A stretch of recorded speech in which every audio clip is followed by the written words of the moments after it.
Donc il y a deux choses qui se dégagent. Je vais terminer par là. Wafo. Première chose, c'est quoi? C'est que, un, la sortie de M. le Premier ministre démontre que le Mali a compris qu'il est en guerre. Ça fait 6 mois que je le dis. Que le Mali ne sera pas en paix tant que Ouattara sera au pouvoir. Arrêtez de vous mentir. Le Mali ne sera pas tranquille tant que Bazoum et Ouattara sont au pouvoir. Le truc du Ghana là, le vieux qu'on va respecter, mais qui fait comme un enfant de 2 ans là, Nana Akoudo là, c'est un petit Tintin. C'est pas grave. Lui, c'est pas ce qu'il gère avec Macron. Il est corrompu là, ils ont leur business avec Macron. Mais les deux-ci, Bazoum et Ouattara, tant qu'ils sont au pouvoir, le Mali ne sera pas à paix. Donc la condition de la paix au Mali, c'est le renversement de Bazoum et de Ouattara. C'est-à-dire que si ce n'est pas opérationnel, tout ce qu'on fera, c'est bavardage. Donc, la condition, c'est quoi, non? Oh, je vous le dis. Et ça fait des années que nous disons ici que un continent sérieux, qui a des fils dignes, ne peut pas tolérer d'avoir en son sein un individu comme M. Ouattara. Et qu'il se parle dans le monde et ose parler au nom de l'Afrique. C'est pour ça que les Chinois ne peuvent pas au sérieux.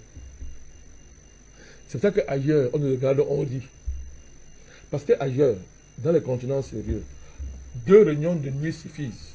2 réunions la nuit, et on règle le sort d'un petit criminel comme M. Ouattara. Son sort est réglé. Pourquoi? Il fait honte à un continent. Il fait honte. Donc, enfin, les conditions sont en train de se réunir pour ça. L'Afrique ne sera digne que si elle a son sein des fils qui érigent des lignes rouges à ne pas franchir. Quand ces lignes rouges sont franchies, on fait la réunion la nuit et on règle le compte de cela. Vous ne pouvez pas être dans un continent sérieux et avoir en Côte d'Ivoire, à tête de ce pays, un certain Alassane Ouattara. C'est impossible. Donc aujourd'hui, nous considérons, depuis hier, que, et à l'heure du jour, le renversement de ce criminel. Et si vous le renversez, vous avez fini avec le petit garçon de Paris. Le petit parrain. Parce qu'en fait, c'est de cela qu'il s'agit. Vous finissez avec Bazoum, vous avez fini avec ces gens-là. Parce que ce sont les chevaux de Troie, n'est-ce pas, de l'avancée de ces gens. C'est de cela qu'il s'agit. Donc, moi, c'est ce que moi je voulais dire. Je ne reviens pas sur la CEDEAO, c'est terminé. Je ne reviens pas sur Ambalo. Sur la table-ci, c'est fait trop d'honneur à ce minable que de parler de lui. Vous comprenez ça? Vous me regardez, M. Wafo, je vous dis, hein, c'est fini, hein, c'est fini ça. La période où il se faisait de brandir un titre que je suis président, j'ai été élu, ici président, je porte les vestes, je porte les 3 pièces, comme vous appelez président. On ne peut pas considérer des voyous comme ça comme président de l'Afrique. C'est fini ça. Nous avons notre mot à dire. Il y a en Afrique une opinion publique qu'on a construite depuis 10 ans, qui pèse. On ne va plus jamais décider de notre sort. Sans que vous et moi, on dit. Oui.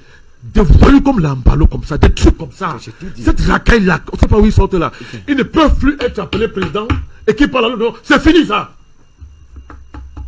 Elle doit être claire. C'est fini. Des trucs comme l'Ambalo, comme ça, les Macky Sall, les Bazoum là. Que la France les transporte et amène là-bas à l'Élysée. S'ils ont des musées pour les garder, parce que c'est une espèce de tradition pour les garder dans les musées, ils les gardent là-bas. On vient d'aller regarder, écoute, il fut une fois en Afrique, il y a eu tel. Oui, on peut les regarder. Ça dit, non, c'est la place dans un musée, parce que c'est une espèce, on ne sait pas où ils sont. Que Macron les ramasse, il amène ça là-bas. Mais nous, les Africains, nous savons qui est président chez nous et qui ne l'est pas. Merci à vous, Président Bandakani.